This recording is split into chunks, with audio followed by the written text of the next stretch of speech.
أعوذ بالله من الشيطان الرجيم. بسم الله الرحمن الرحيم. يا أيها المزمل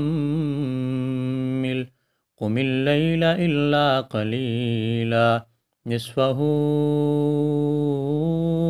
أو انقص منه قليلا أو زد عليه ورتل القرآن ترتيلا إنا سنلقي عليك قولا ثقيلا إن ناشئة الليل هي أشد وطئا وأقوم قيلا إن لك في النهار سبحا طويلا واذكر اسم ربك وتبتل إليه تبتيلا رب المشرق والمغرب لا إله إلا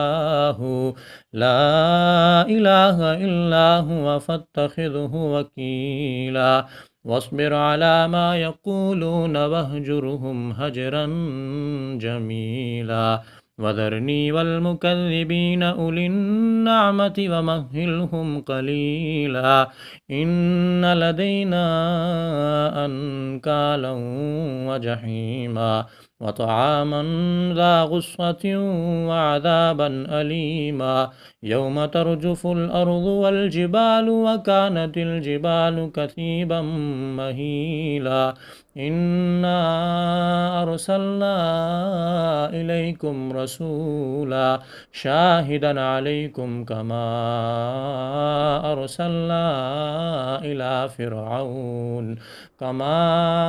أرسلنا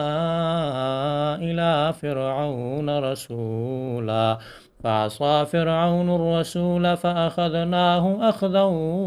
وبيلا فكيف تتقون إن كفرتم يوما يجعل الولدان شيبا السماء منفطر به كان وعده مفعولا إن هذه تذكرة فمن شاء اتخذ إلى ربه سبيلا إن ربك يعلم أنك تقوم أدنى من ثلثي الليل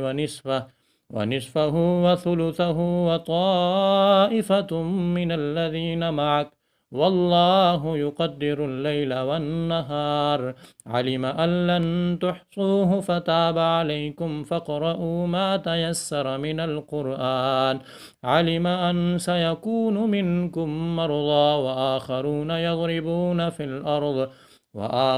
يضربون في الأرض يبتغون من فضل الله وآخرون يقاتلون في سبيل الله فاقرؤوا ما تيسر منه وأقيموا الصلاة وآتوا الزكاة وأقرضوا الله قرضا حسنا وما تقدموا لأنفسكم من خير تجدوه عند الله هو خيرا وأعظم أجرا واستغفروا الله إن الله غفور رحيم صدق الله مولانا العظيم.